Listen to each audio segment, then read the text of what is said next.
কাতার বিশ্বকাপ চলাকালীন আর্জেন্টিনা জাতীয় দলের প্রতি বাংলাদেশি সমর্থকদের অবিশ্বাস্য সমর্থন নজর কেড়েছিল ফুটবল বিশ্বে, কাছাকাছি এনেছিল দুই দেশের ফুটবলপ্রেমী মানুষদের। লিওনেল মেসি, এমিলিয়ানো মার্টিনেজদের প্রতি বাংলাদেশের সমর্থকদের ভালোবাসা দুই দেশের মধ্যে কূটনৈতিক সম্পর্ককে নতুন মাত্রা পর্যন্ত দিয়েছে। সেই বিশ্বকাপে ৩৬ বছর পর বিশ্ব চ্যাম্পিয়ন হয় আর্জেন্টিনা। এরপর স্বল্প সময়ের জন্য বাংলাদেশ সফরে এসে নিচ্ছুকে উন্মাদনার সাক্ষী হয়েছেন এমিলিয়ানো মার্টিনেজ।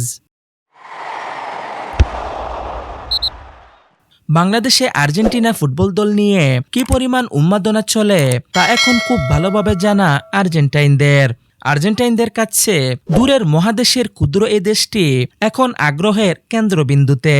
বাংলাদেশের নামটি অতি পরিচিত আর্জেন্টাইন ফুটবলারদের কাছেও, যার প্রমাণ দেখা গেল চলমান বিশ্বকাপেও। গত ২৮ জুন গ্রুপ পর্বের শেষ ম্যাচে আর্জেন্টিনা ৩-১ গোলে জর্ডানকে হারিয়ে গ্রুপ চ্যাম্পিয়ন হিসেবে শেষ ৩২-এ পা রেখেছে।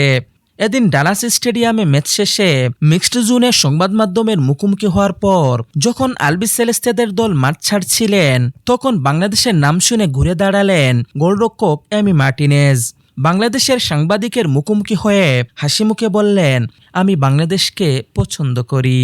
কাতার বিশ্বকাপের গোল্ডেন গ্লাভস জয়ী গোলরক্ষককে বাংলাদেশি সমর্থকদের উদ্দেশ্যে কিছু বলতে অনুরোধ করা হলে তিনি বলেন, আমি বাংলাদেশি ভক্তদের ভালোবাসি, আমি সেখানে গিয়েছি, আমি দেশটিকে ভালোবাসি, তারা কোনো না কোনোভাবে আর্জেন্টাইন। বাংলাদেশি সমর্থকরা যে লিওনেল মেসিদের আবারও ফাইনালে দেখতে চায় সে ব্যাপারেও জানেন মার্টিনেজ। তিনি বলেন, আমি জানি তারা আমাদের জন্য কতটা পাগল।